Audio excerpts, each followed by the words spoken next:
Hey everybody, Rock DIY here. What I have here is a Husqvarna zero-turn mower, and this mower will not start. It's been sitting all winter.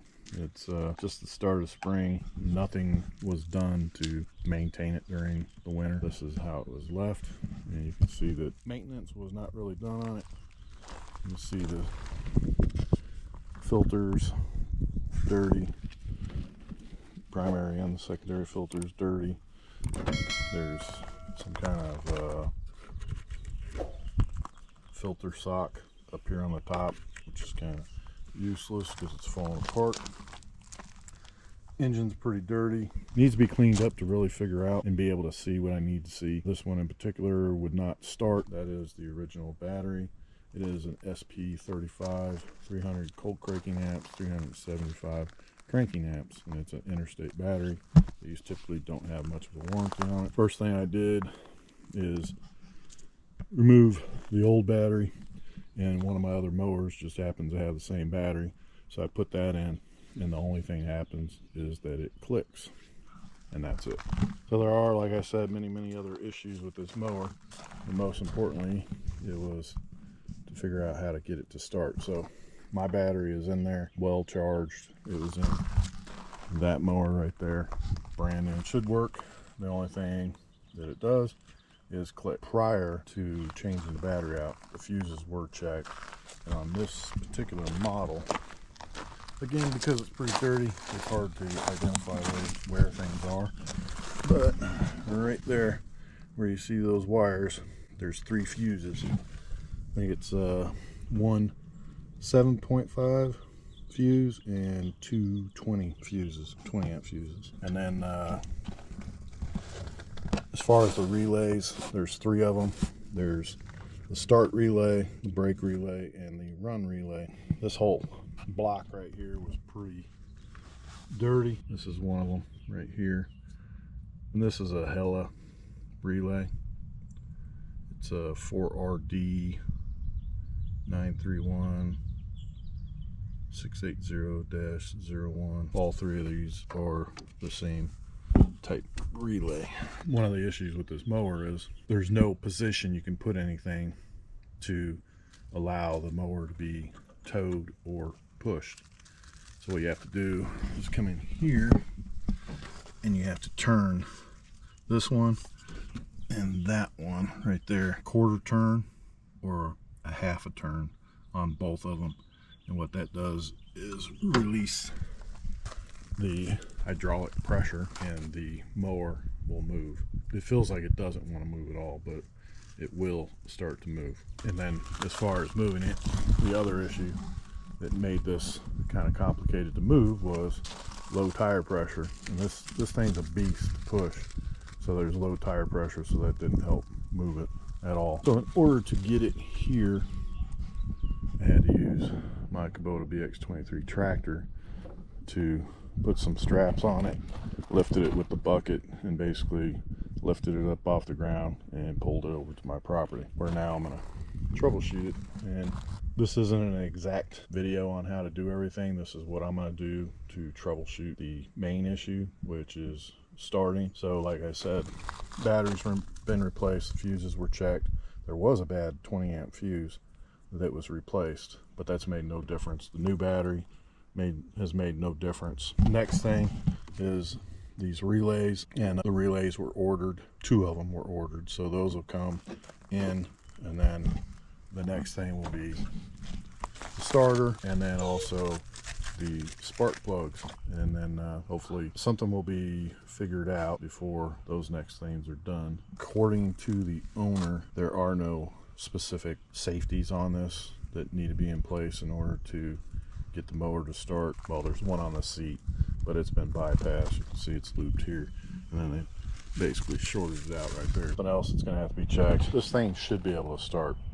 It's truly an electrical issue, but there's obviously other issues as well. One of the things is there could be water in the fuel tank. Got a dual fuel tank, and because it sat all winter, and these tanks were like a quarter, 1/3 full, there could be quite a bit of water inside these tanks. This is day 3 of dealing with this lawnmower, and initially there was a fuse blown, and then there was a issue with the seat safety switch being bypassed. The bypass was only connected to one side, so it basically wasn't going to allow the tractor to be started. Reconnected it, it's bypassed.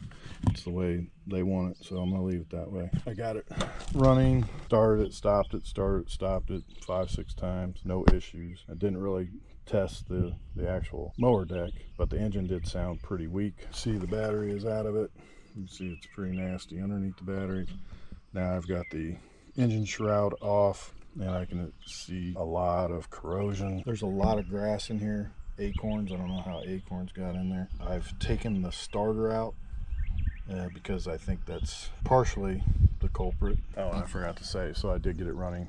I did say I got it running 5 or 6 times, but since then it just flat out stopped turning over altogether, and then the only thing that would happen is the start relay and the run relays would clack, and that was it. And I did wash this, but as you can tell, you can't get everywhere. But I think from washing it, it had caused some issues with wiring. I say that only because since taking the shroud off, I can see right here on one of the ignition coil wires, it is bare right there, and then this wire right here is bare, so there's probably some more bare wires touching where they should not be touching.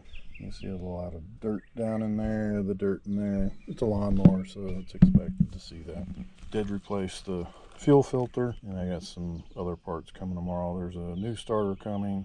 I haven't ordered the ignition coils. Get those tomorrow or the next day. You can see they're pretty bad off. All right, this is day 4. I haven't been spending a lot of time working on this, but this is day 4. The only parts they've gotten so far are the 2 relays for the start and run, and those were put in, tested it, nothing changed. The relays would just clack. What I did do is I removed the starter, and last night I bench tested it to make sure that it works, and it does work. I did have to clean it up. I put some penetrating oil on it, and then I also made sure that the gear right there was going up and down while giving it power. The other thing that I just did was that right down there is the fuse block, and there's 220 amp fuses, and then there's a 7.5 amp fuse. But you'll see on the back side of the little fuse block is, now you can see there's some space between the wires. I took the air compressor and blew all the junk out of there, and you can see that the frame is corroded right there.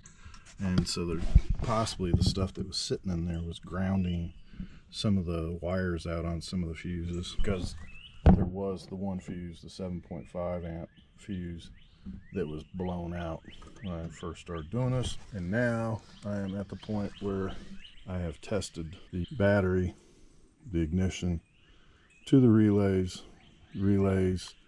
to the starter, and the starter is now turning.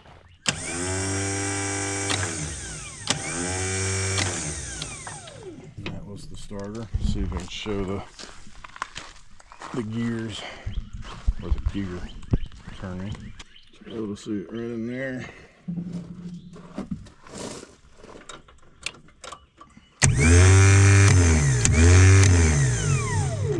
The gear should stay up as long as you're turning the key to the ignition, and then as soon as you turn the key off, the gear should drop down. The next thing is going to be to put the starter back in and see if it'll turn the engine, because at this point it's going to be the ignition coils and the spark plugs. All right, the starter is back in. You see it here, and go ahead and give it a test and see what happens. Choke on, and got the fuel about midway.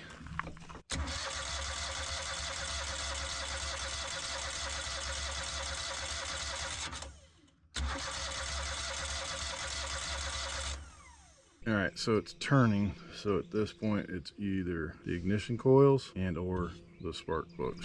Ignition coil here and there, and then the spark plugs are in on the sides here. And then as far as the ignition coils. This one is facing up, and that one looks like it's a different one. It's just that it's facing downward. There is quite a bit of corrosion on both the ignition coils and the magnet. What I'm going to do is I'm going to use a wire brush on the magnet here, and then also use it on the ignition coils just to see if it makes any difference. It may or may not, but we'll see. A new regulator, new starter. The starter on it works, but for some reason it's random. There's something going on with it where it just doesn't want to do anything, and then all of a sudden it will. Got the new air filters. This is both the primary and the secondary filter. 2 spark plugs and fuel filter. These spark plugs, the spark plugs that were in it, are a FR4 V-Power NGKR spark plug. These aren't even a spark plug listed for this engine. The spark plugs for this engine are the RC12YC Champion spark plug, so that's what I got. J5 on the lawnmower. The new starter's been put on. The regulator has not been put on yet.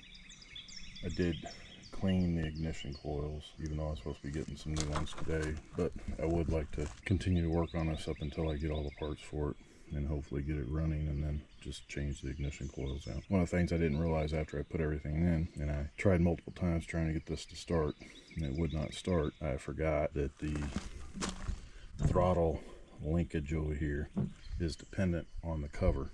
So I didn't really think about the throttle linkage not being hooked up properly, which could impact whether the lawnmower starts or not, as far as opening, closing the choke and all that stuff. So I've got it set up now without the cover, and because I don't want to put the cover on it and not be able to see what I need to see, so I need the cover off, and so I've got it set up so that I don't have to have the cover, and I'm getting ready to test it here soon. I found an issue with this oil separator.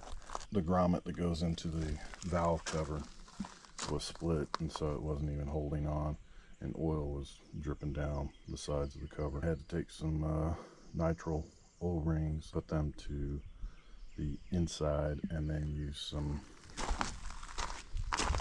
of this ultra black gasket maker, and it's oil resistant. Put that on there. It's a temporary fix. Waiting for that part to come out as well. That part was very difficult to find. There's a lot of different ones out there, and none of them look like this one at all. So that is where I'm at now. Just waiting for the battery to charge up or freshen up, and then I'll test it again, see if we can get it running. Here we go. Gonna see if it'll run. And the regulator, even though it goes on the cover, the engine shroud, I've got it on there because I believe it needs to be grounded, so I just got it bolted on there.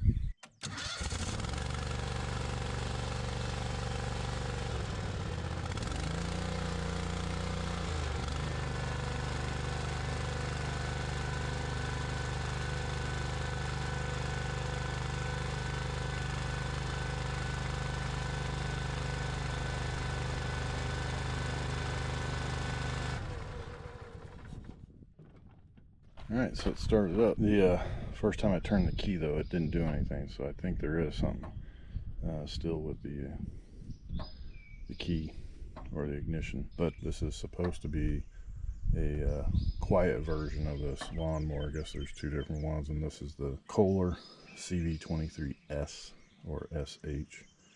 The S is for silent, even though it's not silent. Either way, it doesn't sound very loud, doesn't sound very powerful, but I'm going to find out here quickly if it's got any power or not, and then I'm going to engage the blade deck and see what happens. Got everything done all the way up until getting the engine running. Still waiting for the ignition coils. Regardless, they need to be replaced, because you can see right here that wire completely shot. There's a white wire down here underneath that's shot, so I'm not going to close it up yet until I get those. Got it running, took it out into the yard, and the blade deck doesn't work. So took the PTO switch off, cleaned all the pins, used some compressed air, and then tried it again. Nothing. So there's no springs underneath that aren't attached that are supposed to be attached. The belt is on. There are some cuts in the belt, some nicks I should say. Nothing to panic about yet. But now the next thing is the PTO clutch, which is directly up underneath the engine here. That's why I have it up on these 6x6 posts here. The red-black wire connected to it. It looks like it was either replaced or repaired in the past because the little tab that holds the two clips together were broke. So looks to me like something was done previously with this. That is where I'm at now. The blade deck doesn't work. I did order a PTO switch. I don't think that's going to fix the problem, but that's supposed to come tomorrow and I'll try that. I may have to take the PTO clutch off and see if I can test it to see what's going on with it. I'm convinced that there's either something going on with the wiring or the PTO clutch isn't working properly. So what I'm going to have to do, and I'll set up a camera back here. I'm going to take my multimeter, hook it up to the positive and negative that goes to the PTO clutch. The wires will be disconnected from the PTO clutch because all I want to see first is that there's power going to those two wires that are going to the PTO clutch. So I'm going to put my multimeter back here, put my camera on it, and then what I'm going to do is sit in the seat like normal, start it up, engage the PTO, because I can't just pull the PTO switch and power will go back to the rear. It won't because I'm not in the seat because of the safety switches. So that's what I'm going to do. And then because the multimeter is going to be back here and I'm up front, I'll have to review the camera to see whether there is voltage going to those two wires. There's the PTO clutch and the wires are right here. And I mentioned it earlier, but it looks like this has been replaced before, or it's just broke from damage.